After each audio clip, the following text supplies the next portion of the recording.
Hey everybody, we received a request to overview Microsoft's parental control features on Windows 10. So I'm going to go ahead and quickly show you what you need to do so and what it looks like once you get inside.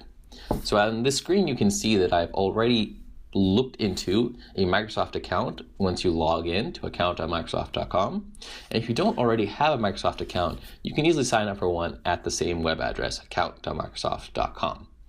It's actually easier to input this into your machine locally, and I hope that you've already done so when you created your first account. If not, if you want to go check, hit the Windows key down at the bottom here, and it'll actually take you to, if I can spell, account, and you can manage your account, and in here it'll show you what account is connected to your computer.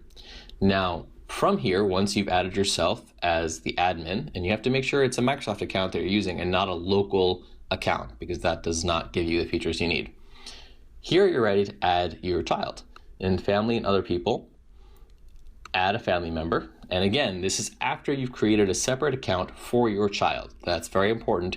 And make sure that when you're creating your child's account that you give the proper age of your child. Otherwise, it'll just see it as adult and it won't let you have full parental control features. And here you're going to add a child. Kids are safer online when they have their own account. Of course, you're going to save that Windows, and I'm going to add my child's email address right here. Now, your child is going to receive an email saying that you've invited them to the family and that they have to accept. And obviously, the child can be stubborn and choose not to accept, but I mean, you can take away dessert. So I mean, kind of figure it out as you see fit.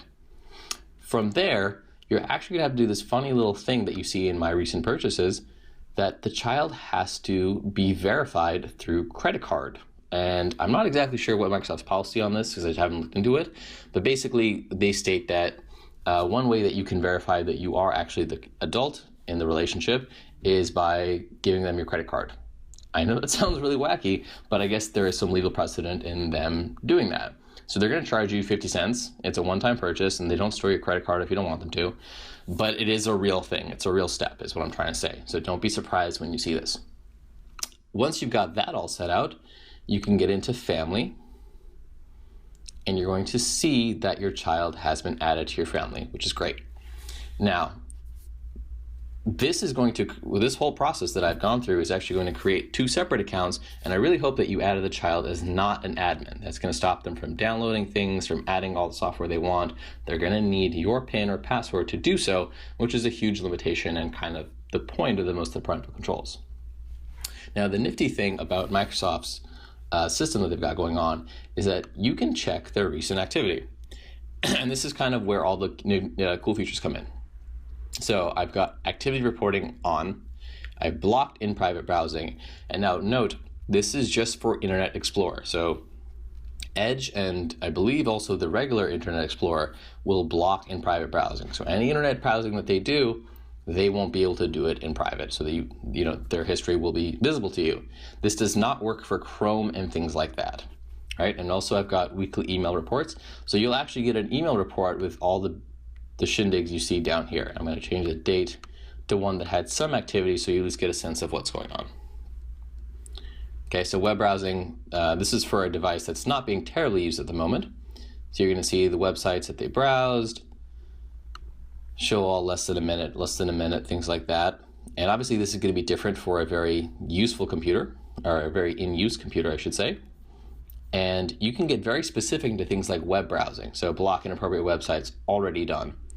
And you can actually say only see the websites on the allowed list. So you have a very young child, you can say I'm only going to allow YouTube or ESPN or whatever. I'm not sure if ESPN is appropriate for little children, but kids like sports, so why not? You can always allow things, always block things, depending on how you feel.